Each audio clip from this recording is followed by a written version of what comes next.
You're listening to the Naked Bible Podcast. To support this podcast, go to nakedbiblepodcast.com and click on the support link in the upper right-hand corner. If you're new to the podcast and Dr. Heiser's approach to the Bible, click on New Start Here at nakedbiblepodcast.com. Welcome to the Naked Bible Podcast, episode 66, Leviticus chapter 4. I'm your layman, Trey Strickland, and he's the scholar, Dr. Michael Heiser. Hey, Mike, how you doing? Very good. Glad to be back. I was on vacation a little while ago and back in the swing of things in full here, and just glad to be here. Well, good. I hope your vacation, you got lots of rest. No, not at all. It's taken me a couple weeks to recover. You need a vacation from your vacation. Yeah. Well, maybe someday I'll get that, but who knows? Just you move from the extra chaos in a different place to the normal chaos is about the way it works. All right. Well, we're going to be doing Leviticus 4 today, but as we begin, I want to say something a little bit about chapters 4 and 5, just by way of introduction. Both of these chapters concern sacrificial laws governing sacrifices of expiation. So there's some cleansing going on here, but we're going to be talking about what that exactly means and doesn't mean as we go through both of these chapters. These are sacrifices, again, to secure atonement and forgiveness, and again, some cleansing going on, but sort of our popular conception of that is going to be a little bit different than what we actually see in Leviticus 4 and 5 in the biblical text. So in both cases, again, both of these chapters, 4 and 5, just to preview what we're going to be talking about today, and of course, sort of set up, the next time, these sacrifices in these chapters are only efficacious when it comes to unintentional offenses or unintentional sins, unintentional transgressions. Whenever an individual Israelite, from the lowest social class all the way up to the high priest, is guilty of an inadvertent offense or failing to do what the law requires, again, in some unintentional way, some sort of transgression by ignorance or inadvertence, then expiation through sacrifice is required.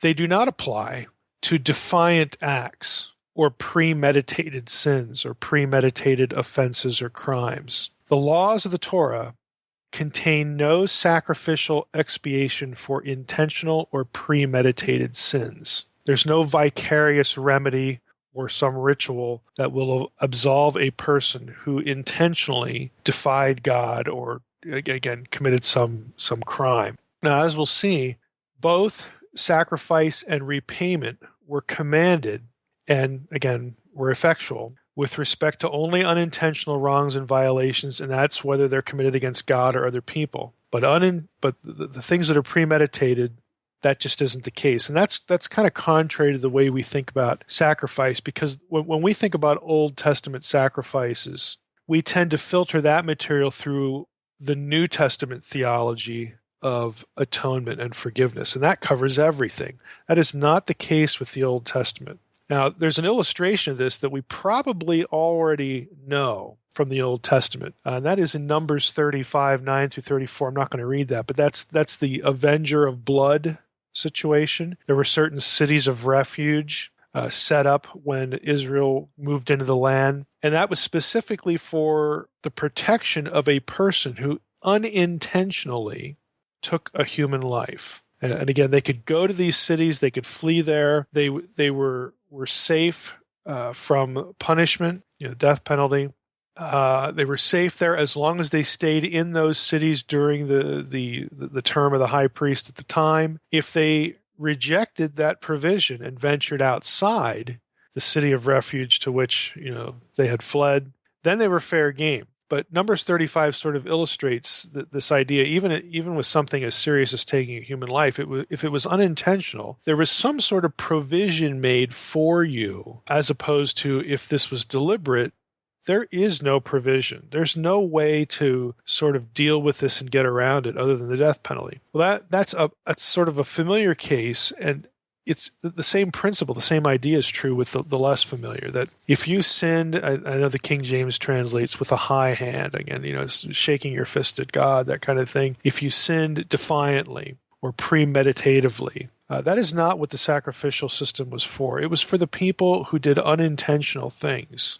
inadvertent offenses. In that case, okay, we can deal with this. There's something that we can do to take care of this problem. But if it was on the other side, boy, it sure stinks to be you. That's the kind of thing that you're dealing with in Old Testament law. Now, I want to quote Levine here a little bit. We've mentioned Baruch Levine before in the his commentary on Leviticus is probably one of the two sort of premier go-to references for Old Testament ritual.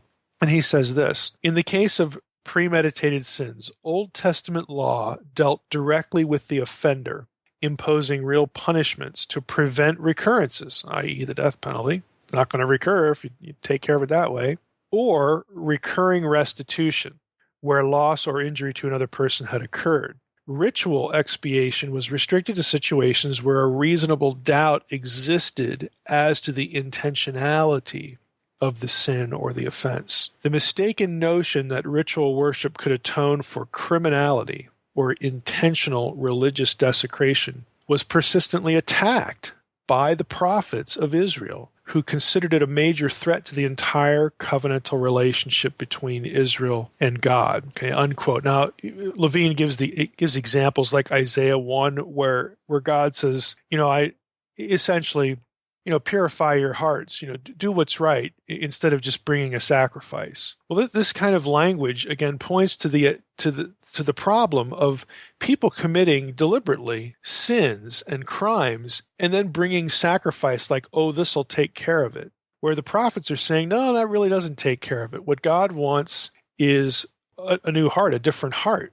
And this is not satisfactory. Again, what Levine is saying is passages like that feed off of or sort of they have their hooks into this idea that the sacrificial system was really about unintentional violations, not defiant sins. Now, Levine adds, here he is again, the laws of chapters 4 and 5 do not specify all the offenses for which such sacrifices are mandated.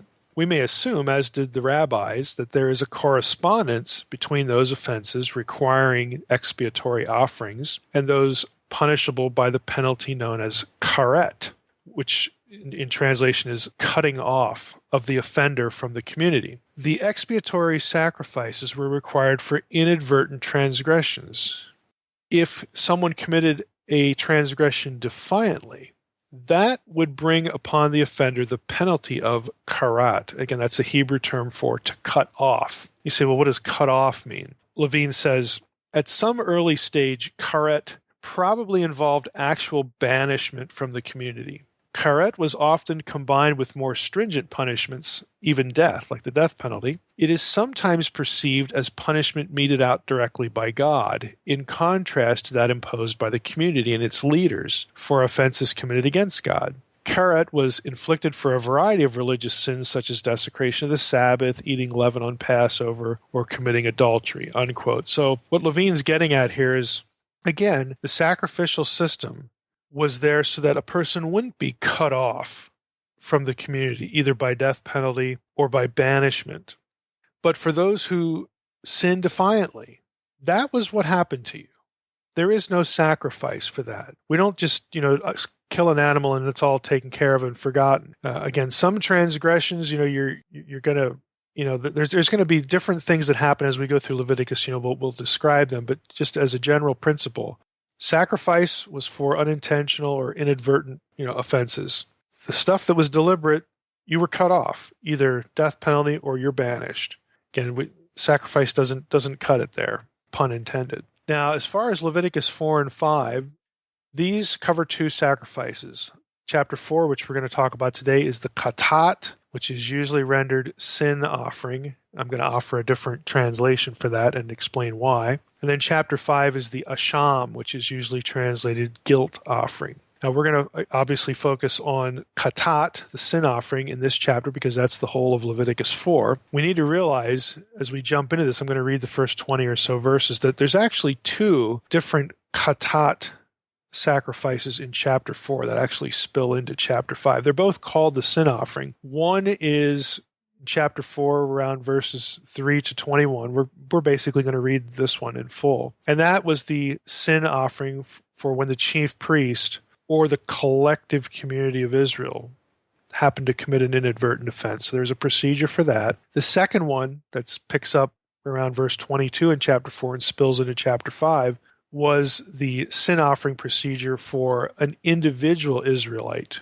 again, who was not a priest and not the collective community, but just a sole individual Israelite or a tribal chief. There was a procedure for those. And there's a difference between the two. Really, it comes down to what was done with the blood.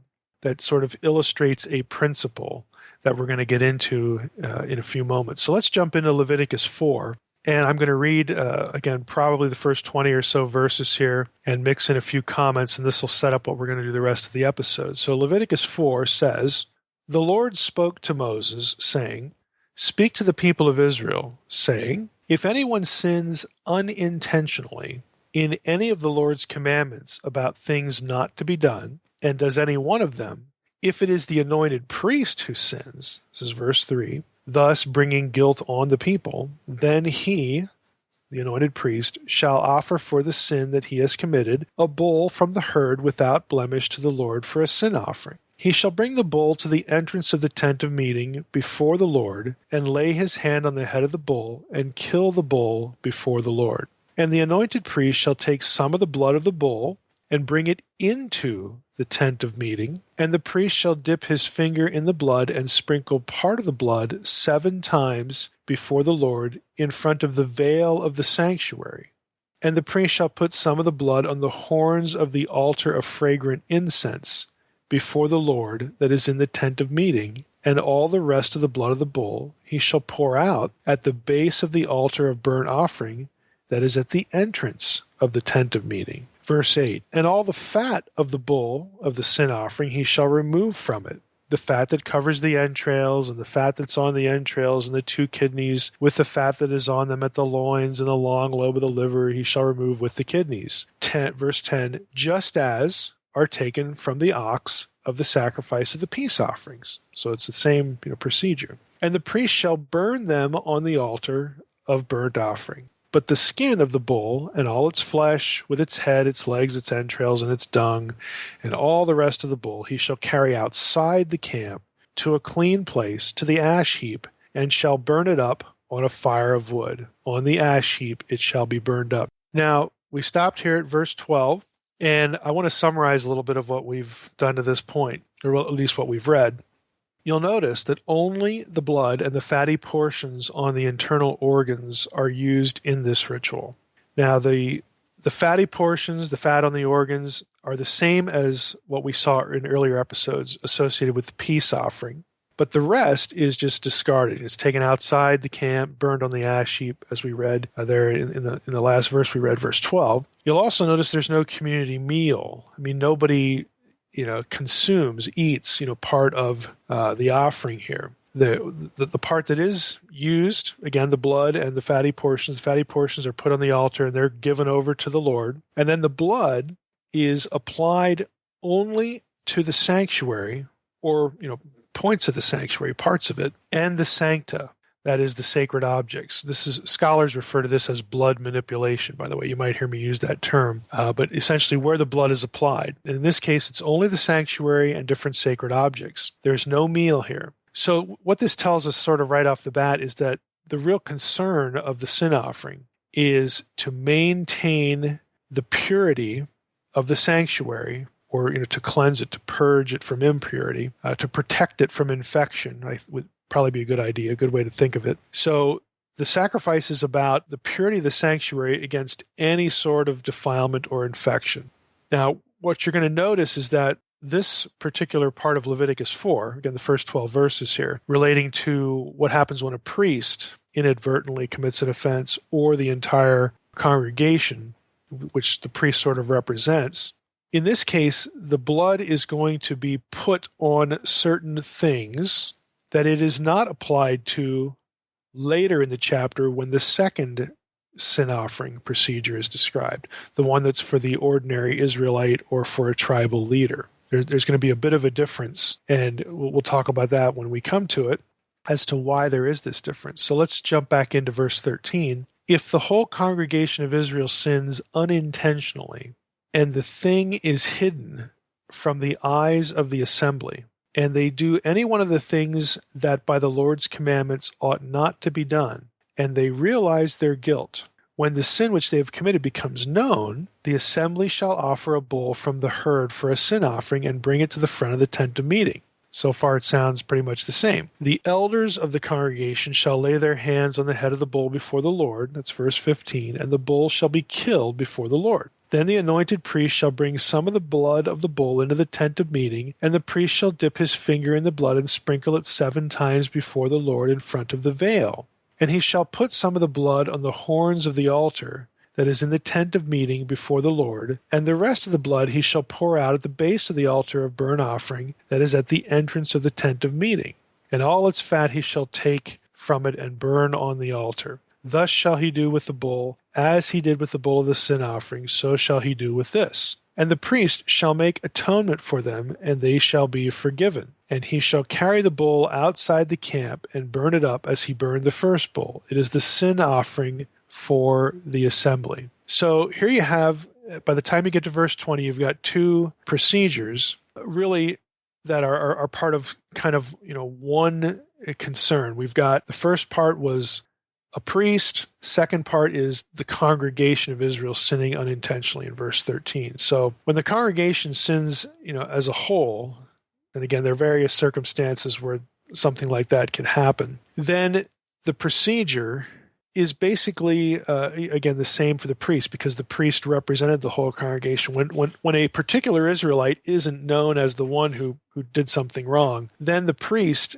has to sort of represent everybody, to sort of catch, the offender. If there's, again, some sort of imprecise circumstance, you can't, just point to one lay person or tribal leader or something like that. So when the priest is involved, here's the point. When the priest is involved in some way needing the sin offering procedure, the blood is going to be taken into the tent of meeting. It's taken into, onto holy ground here, inside the tent, inside the tabernacle, as it were, the holy place, to be more precise. And it's going to be sprinkled. You're going to have the blood applied to the horns of the altar of the incense that's in front, of where, in front of the veil. On the other side is the Ark of the Covenant. The blood sort of travels inside, the holy place. Doesn't penetrate the Holy of Holies. That's only going to happen once a year in Leviticus 16 with the Day of Atonement. But it travels inside. When we get from Leviticus 4:22, which says when a tribal leader sins doing unintentionally this or that, and then verse 27, if any one of the common people sins unintentionally, those procedures aren't going to be exactly the ones that we just read. You won't see the blood travel into the holy place because it's not specifically connected with a priest. The priest didn't sin unintentionally, and the priest didn't have to represent the whole populace in the case of sort of an unknown person, the congregation as a whole sinning. In those circumstances, since the priest is sort of involved in the violation in some way, either himself or he has to represent the people who committed the violation, the whole congregation. When the priest is involved in some way in the violation, then the blood that's used for the sin offering will go into the holy place. But if it's somebody else, tribal leader, common person, you don't have that. We'll talk a little bit about that as we keep going. Now, what I want to do here, I'm not going to read the rest of the chapter because there's a lot of repetition in it, but you have you got the 2 basic categories, priest representing the congregation, and then you have tribal leader and common person. Those are the 2 sort of categories of the sin offering. And, we've discussed that. So what I want to do from this point on is to talk about certain terms and concepts that you'll read in this chapter, and then talk about, what they mean, what the point is. So let's talk about first this term unintentionally.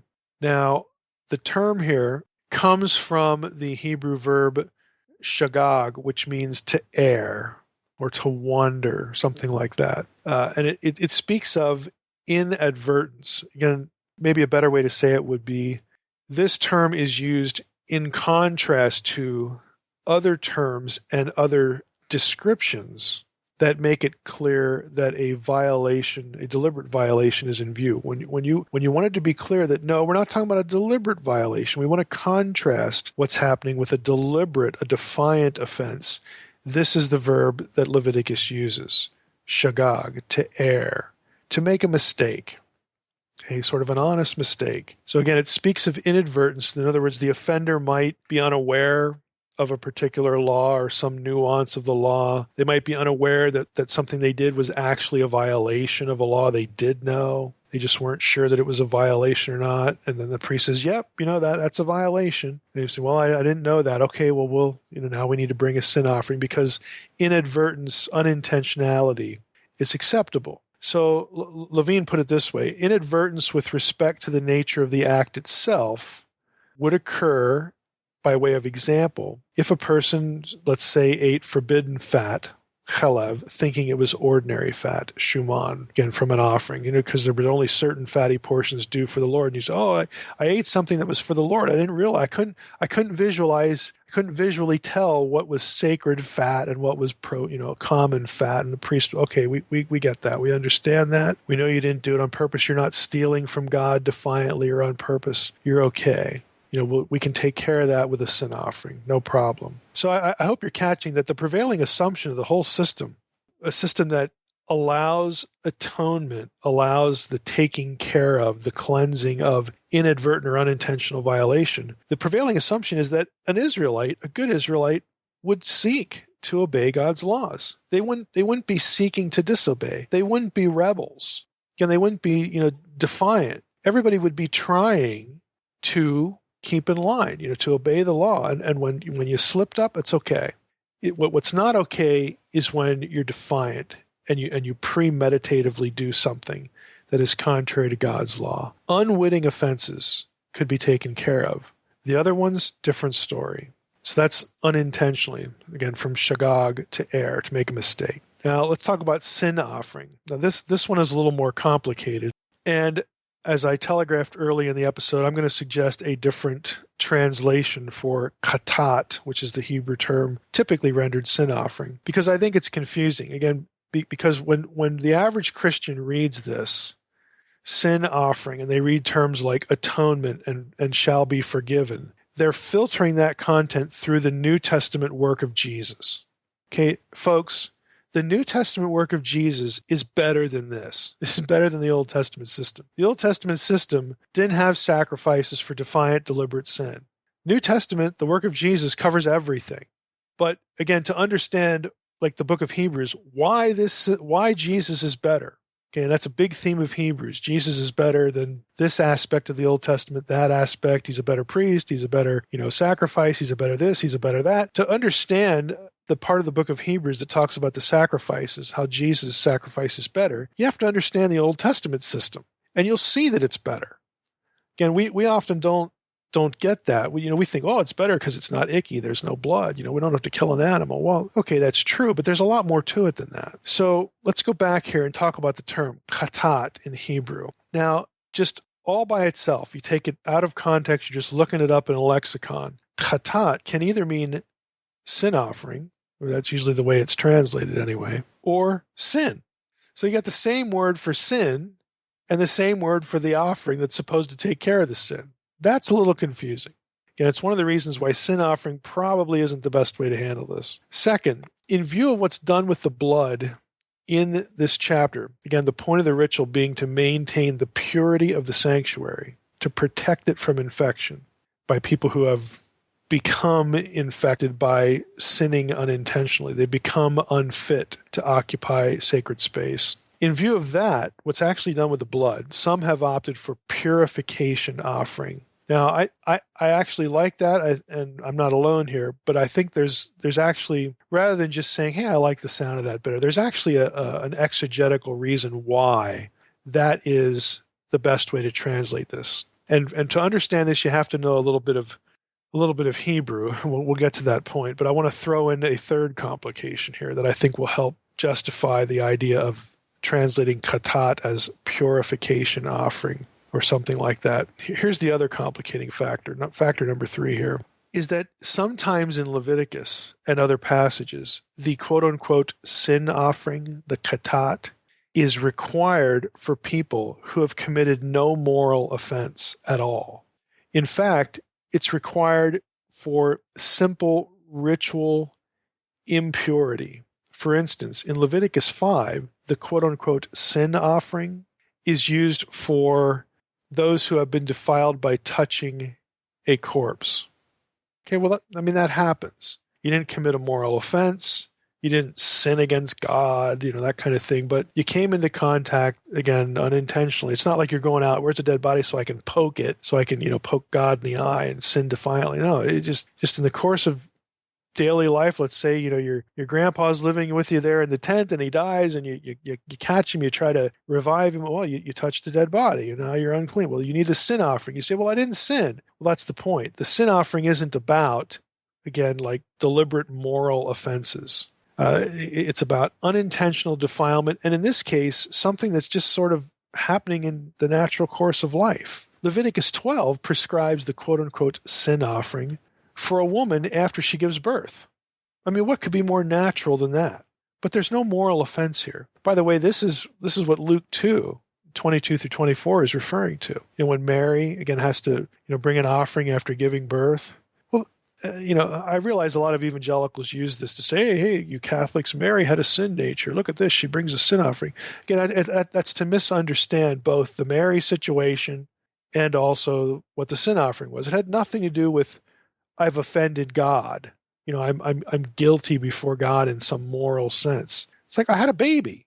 Well, again, because of the loss of blood, loss of bodily life fluid that we talked about in earlier episodes, you have become ritually impure. And so the katat is the prescribed procedure. So this alone should tell you that a translation in English like sin offering is a little misleading because it makes us think that there's something wrong with the person in a moral sense. And that is not the point of the sin offering. Again, and for all these reasons, some have opted for purification offering, but there's actually an actual textual exegetical reason why purification offering is better. And for this, you have to know a little bit of Hebrew, like I alluded to a few minutes ago. Now, if you're looking at this in a commentary, or maybe you're hearing a sermon, you might read or hear somebody say, hey, the word katat, sin offering, comes from the verb kata, which means to sin or miss the mark or to offend. And kata is spelled with 3 Hebrew letters, chet, tet, and aleph. You say, well, okay, well then if it comes from that verb to miss the mark, to sin, to offend, well then surely the offering has something to do with moral offense. No, it doesn't. Because a lot of your preachers and even some of your commentators, at least the ones that are sort of oriented to the English Bible, will miss the fact that the noun katat here doubles the middle consonant. You say, well, what are you talking about, Mike? Again, I said you have to know a little Hebrew to understand this. For those of you who have had some Hebrew, the middle consonant has a little dot in it. It's doubled. It's pet, tet, tet, aleph, and then the ending, katat, the T ending. You say, well, who cares? This is like spelling trivia. It's actually important because what the doubled consonant tells us is that the noun translated quote-unquote sin offering is not just formed merely from this verb that means to miss the mark. It's formed from a specific form of that verb. One form in Hebrew grammar terminology, it's a stem. It's formed, the noun katat, sin offering, is formed from the PL stem of this verb lemma, one that doubles the second consonant. Now that's significant because in the PL stem, and stems they're not tenses. You might be thinking that's like tense in Hebrew. It's not. It's something different. But it has to do with meanings and patterns, things that happen to Hebrew verbs as they're used in writing or speaking. The PL stem of this verb means not to miss the mark. It doesn't mean to offend. What it means is to cleanse. It means to purify. I think a nice way of putting it is it means to decontaminate. And so if you recognize, because you know a little Hebrew, that katat is formed on the basis of the PL stem of the root verb, then you will know that sin offering is not a good translation of katat. The better translation would be purification offering, or I would even suggest decontamination offering. That captures the point of what is happening. And it's something that is, again, exegetically true. It's exegetically verifiable. So the quote-unquote sin offering, I would say, hey, if you're taking notes, you put notes in the margin of your Bible, I'm not saying cross out words in your Bible, but you might want to put above the word sin offering, if you can, decontamination offering, because that's the point. It's the point of the verb in the PL stem, and since the noun here is formed from that stem verb, that's what it means. And that's why the blood is applied to the sanctuary and to sacred objects. It is shielding them. It is protecting them from infection. It is ensuring decontamination. It's like creating a clean room for those of you who are in engineering or maybe that work in computers. That's the idea. You just cleanse and decontaminate. You protect. You insulate the specific area, in this case, sacred space, from this person bringing the offering, this person who has inadvertently committed an offense. God accepts the offering because he's the one who laid out the system. He accepts the offering and says, okay, now that we've performed the offering, you are taken care of. The priest has, quote, here's our next couple terms that we need to discuss, made atonement for you and you shall be forgiven. Well, if you remember from a previous episode, we talked about the atonement verb, kippur in Hebrew. It comes from the Akkadian kupuru, which means to wipe off or to wipe clean, to cleanse. It refers to the act of, again, cleansing or wiping away impurity, wiping away contamination. Now, that, again, differs a lot from what you will often read in more popular sources. Popular meaning, again, commentaries that are oriented only to the English Bible or something you might hear a pastor say or something that is, quote unquote, for the masses, that kind of thing, if anybody ever does that for Leviticus. But anyway, that's a lot different than what you're going to read in those sorts of sources where they'll say, well, kippur means to cover or to conceal, like you're hiding the sin from God's view. That is not what it means. There are those ideas found elsewhere in the Hebrew Bible with other terms, but kippur, used in Leviticus, expresses the idea that through the ritual, the offerer and the sanctuary, the offerer is dealt with. He sinned inadvertently, committed an inadvertent offense, and bringing an offering now to make sure to decontaminate sacred space, to protect or insulate sacred space from his offense. Again, trying to avoid infection. And if the offerer does that, we call it good. So that the purification comes from God. Okay, God says, okay, you've taken care of my sanctuary. And God looks at the person bringing the katat, the purification offering, the decontamination offering, and says, you're good. You've done what I asked you to do when you have this inadvertent problem, and you did it in good faith. You obeyed. You did it with the right spirit. You did this in good faith, so to speak. We're okay now. Okay? Atonement has been made. Cleansing has occurred. You will no longer be infecting sacred space. You're no longer at risk. The sanctuary is protected. That's the idea. You say, well, what about the following phrase, you shall be forgiven, or he shall be forgiven? The meaning of that, salak is the verb, is you will be cleansed from impurity. In other words, God considers the inadvertent violation taken care of. You don't have to worry anymore. So it's not so much a release from guilt, since we're dealing with an inadvertent offense anyway. It's not so much release from guilt as being cleansed from the result of an inadvertent act. And remember, the quote-unquote sin offering, the katat, was used for things like childbirth. Again, we're not remedying a moral problem with the sin offering. Okay, if you don't accidentally commit adultery. Okay, I mean, if you commit a serious moral transgression deliberately, premeditatively, it's no accident. Your will was involved. You intended to do it. You did it voluntarily. Okay, that's a moral offense. And the katat offering is not going to take care of that in the Old Testament system. You're going to be cut off from the people. And in that case, it's the death penalty in Old Testament law. So again, we need to adjust the way we think about what the system was designed to do versus what it was not designed to do. I hope you're getting the impression it was really serious to sin deliberately. especially one of these again moral areas like adultery or something like that, there were some very, very serious consequences. You couldn't do this and say, "Oh, God will forgive me when I bring the bull." No, He won't. That's not what the sacrifice is for. You're going to be cut off. That's what the law says. Again, it's quite different, again, from what the New Testament, through the work of Christ, what we're talking about there. I want to talk about one more thing, and that is we'll go back to the blood manipulation thing. I'm going to read a little bit from Averbeck that I think he puts this really nicely, summarizes it nicely.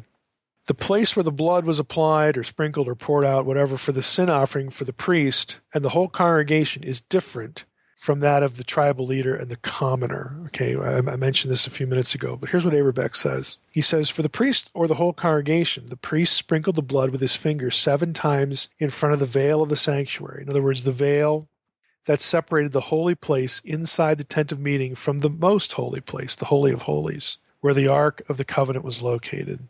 But some of the blood he put on the horns of the incense altar, again, within the holy place, but right there in front of the veil, on the other side of which is the Ark of the Covenant. So he sprinkled it at the veil, put some on the horns of the incense altar right there in front of the veil, shielding them from the Ark of the Covenant. And then the rest he poured out at the base of the altar of burnt offering located near the gate of the tabernacle complex. On the other hand, Averbeck says, the priest applied the blood of the leader, again, the tribal leader and the commoner, to the horns of the altar of the burnt offering. And that was outside the holy place. If you remember, again, the layout of the tabernacle, a lot of people have seen in study Bibles. So for the tribal leader and the commoner, the blood never penetrates into the holy place.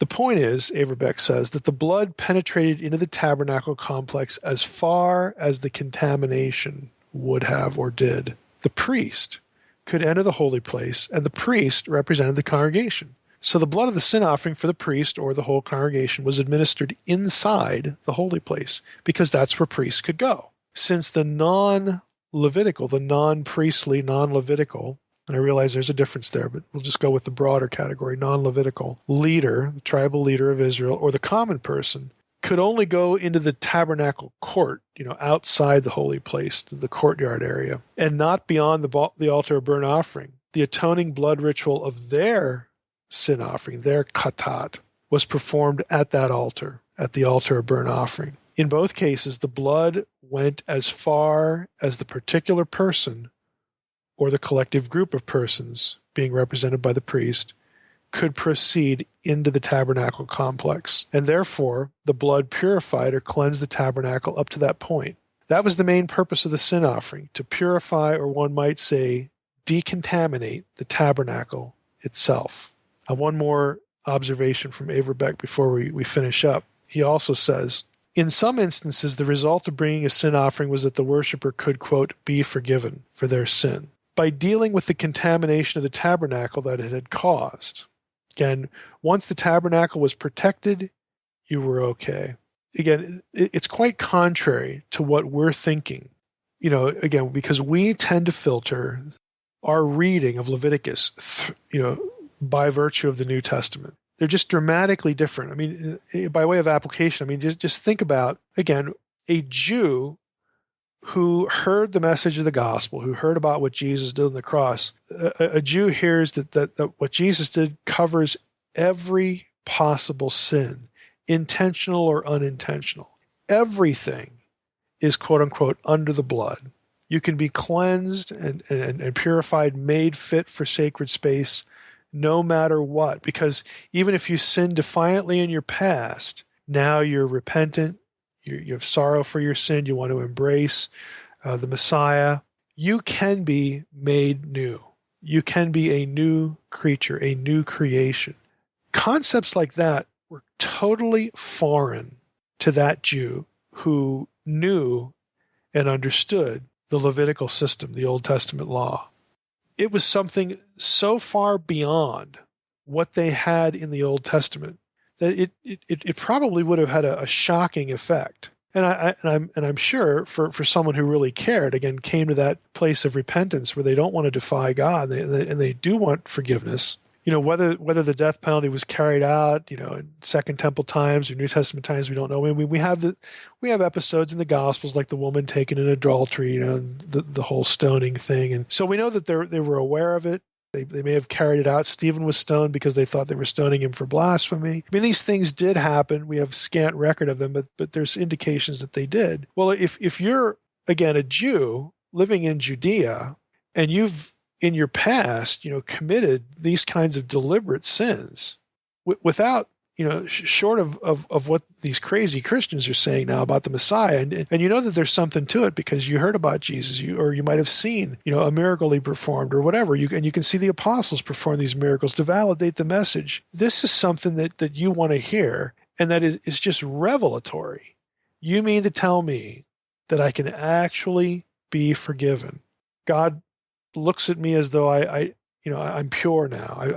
Looks at me as though I'd never done it for even these deliberate sins that I have committed in my life at some point. Is that what you're saying? And the apostles would go, yep. That's what we're saying. That was the point of what happened on the cross. I mean, there's just nothing like that sort of thinking in the Old Testament. Again, for us, for them, for us, there's no restriction in forgiveness to just unintentional sins. And not only that, but the New Testament is focused on moral absolution, even for deliberate rebellion. It's not just decontamination. It's being made right with God.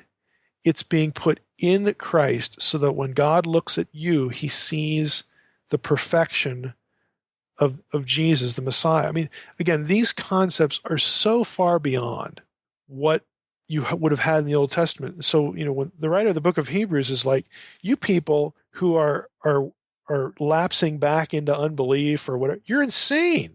Don't you realize how much better Jesus is? And again, the book of Hebrews goes through this whole litany of how Jesus is better. And one of those is the sacrifice. The blood of bulls and goats could not take away sin. Think about that statement. The blood of the bulls and goats is applied to the sanctuary. It's about decontaminating the place. It's not about taking away your guilt. It's not about moral absolution. The blood of bulls and goats could not do this, but the blood of Christ can. Again, it's just a dramatic difference. So I'm hoping as we go through Leviticus, you not only learn a little bit more about how the Israelite would have thought about what we're reading in Leviticus, how they would have processed it, what it would have meant, but also how much better the whole the whole fully developed biblical theology mediated through the Messiah, the whole doctrine of salvation and forgiveness that were presented in the New Testament, how much superior that really is compared to what had gone before. Mike, is there any significance as to why a female goat or lamb for the common people and a male bull or goat for the others? A lot figure that the female, the livestock, I'll just say it, was of lesser value in the herd than the male, because the male could produce, the male could impregnate multiple, females, and they could obviously give birth. So the male was more valued because of the way it could reproduce. And if you lose a female, okay, you lose one that could give birth. If you lose a male, it's like, good grief. We just lost an animal that could have reproduced 100 times. So if you look at these passages where it's probably too much to say that this is the way it works every time, but I'm pretty safe in saying this is the way it works most times. Again, I'd have to look just to be completely sure 100% of the time this is what's going on. But the female is either for a person of lesser status or a person who's poor, as opposed to the other. And it might be a reflection of what you can afford to lose, that sort of thing. What you can sacrifice so that your livelihood is not decimated, as opposed to, again, what some other person could give. Or again, it's a reflection of the status within the community of the offerer. But again, this is an agrarian society. It's not totally subsistence living, but it's settled agriculture and whatnot. So it's a little bit above subsistence living, but it really mattered based upon, again, the value placed on the animal, that some of these choices, are made and things are laid out the way they are.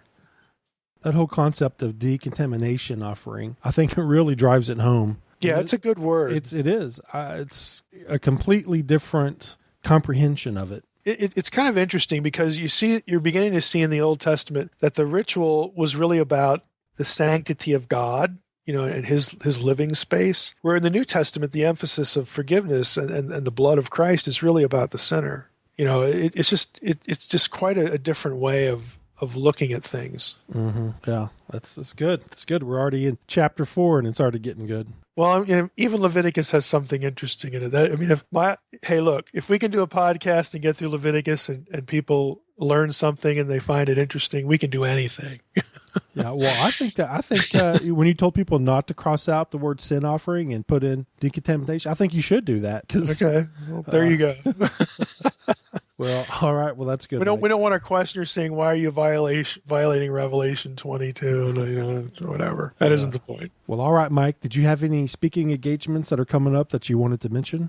Yeah, I want to say something about the event in Missouri on October 2nd and 3rd. I'm going to be at Missouri Western State University in St. Joseph, Missouri, really for 2 days. One's a Friday night, one's a Saturday morning into the early afternoon. And this is going to be a campus event. The person who's my contact on that end works at the university, and so he has really done a lot of work to make this happen. It's coordinated with student groups, Christian student groups like Navigators, InterVarsity, whatnot. There's going to be obviously people from local churches in the area there. We'll get students and faculty, but it's part of the university calendar, some sort of academic colloquium. I'm not sure what term that they're actually going to use in their publication, but this is sort of an official university event, and I'll be there, like I said, 2 days. Friday night, I'm going to be sort of calling the theme for the Friday night is the Bible Unfiltered, and that's going to be the evening where I'm going to do 3 lectures. So it's going to be 3 hours.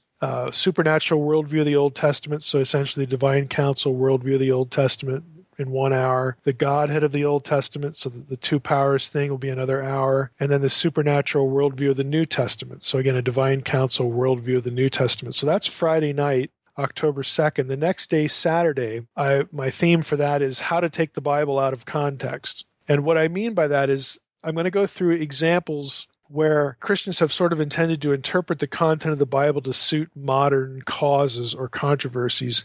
And by doing so, they don't let the Bible be what it is. So one lecture, I'm going to have 4 lectures here. So it's 4 hours on the second day. And I'll have Q&A after these, both on Friday night and on Saturday as well. But the 4 hours on Saturday are the pagan Christ. So why correlation and causation really aren't the same thing. I'm going to be talking about zeitgeist kind of things there. The whole idea that Jesus never existed and how that's articulated and defended and why it's absurd. I'm going to do another lecture on the Gnostic Christ, basically an overview of Gnosticism, Gnostic cosmology, and how they think about Jesus and how that sort of drifts into the way some people today think about Jesus and talk about Jesus, and what they're really articulating is Gnosticism. Another lecture will be why Genesis 1 through 3 doesn't help young earth creationism. It's basically why the grammar and syntax of the first 3 verses of your Bible really open the door to different interpretations of the creation story. That one, some of you may have seen online. I've done that lecture at my own church before. And then the last one will be biblical racism. That is the side effect of presuming the Bible teaches science that you won't hear in church. And this is really dealing with how, again, because of the biblical writers and their sort of narrow, restricted view of what nations existed. Again, they don't know about India and China and North America and South America. Genesis 10 gives us the nations, 70 nations that are in the Mediterranean and the ancient Near East. Well, when you get to the modern world, beginning in the 16th century, when you start finding people on the other side of the world and other countries that are discovered and people of other races, well, what do we do with that? How do we make the Bible fit this circumstance? And it was that crisis in modern European history that essentially led to racism. I mean, people were using the Bible to essentially say, well, these other races are the descendants of Ham and they're cursed. We have to fit these Indian people or these Native Americans. We got to fit them into the Bible somewhere. And here's a good place. And it happens to be this cursed line. So how the Bible is essentially used to try to address science and scientific finding, discovery, and how it resulted in an unfortunate, terrible distortion of biblical theology and sort of the aftermath of what that produced. So again, Saturday is how to take the Bible out of context. So I'm doing 4 lectures on, again, some of the stranger ideas, how the Bible is misused to articulate certain things. So that'll be Saturday. So Friday night's sort of divine counsel night. Saturday is, some of this other stuff, but that's October 2nd and 3rd. Do you know if the university plans on recording that and providing that? I don't know yet. I think if they don't officially, I think that the person who I'm organizing this I will probably take something just in case to record it, at least on audio. I mean, I have a recorder I can take that I will bring along as a backup, but I would like them recorded even if I have to do it myself. I don't know how great that'll turn out, but the plan is to have some recording. I just don't know who's going to end up doing it. Okay. Well, good deal. I'm jealous for all the people in that area, so try to make it if you can. That'll be St. Joseph, Missouri. All right. Well, good deal. And what's the date for that again? October 2nd and 3rd. Now, I should say, and I haven't said anything about this on the blog or whatnot, so this is a podcast extra. I'm actually going to be in Missouri longer than the 3rd. I'm going to be there till the 7th, and the reason is because after I'm done at St. Joseph, I'm going to be driving the 4.5 or 5 hours or whatever it is down to Crane, Missouri, and I'm going to be recording with Tom Horn. Some of the listeners will know who Tom Horn is, and the Raiders News Network guy. Well, he has a TV show, so I'm going to be recording for him and just visiting, because I've met Tom before at a Roswell conference, but I've never been to his place. So that'll be a sort of probably at least a day of actual vacation. Do you know what the topic? Do you know what the topic will be? I don't know. I don't. I think. Trying to go back in my head here quickly through some emails. I sent him a copy of Unseen Realm.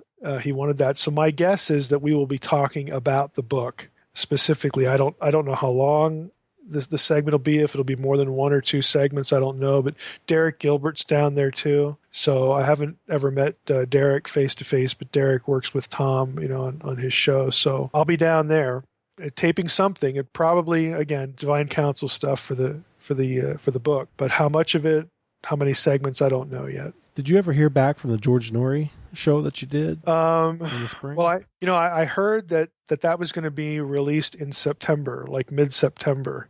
I haven't actually gone to the Gaiam TV website to see that I'm up there. Maybe I am. I don't know. I tend to just go and do these things and never look. So that's the best I can do. Maybe you're up there as we speak. Maybe you. I could be. Who knows? We'll have to go. Who knows? Well, all right, Mike. All that sounds good. Is there anything else you'd like to mention? No, I think that's it. Okay. I just want to say thanks for listening to the Naked Bible Podcast. God bless. Thanks for listening to the Naked Bible Podcast. To support this podcast, visit www.nakedbibleblog.com. To learn more about Dr. Heiser's other websites and blogs, go to www.drmsh.com.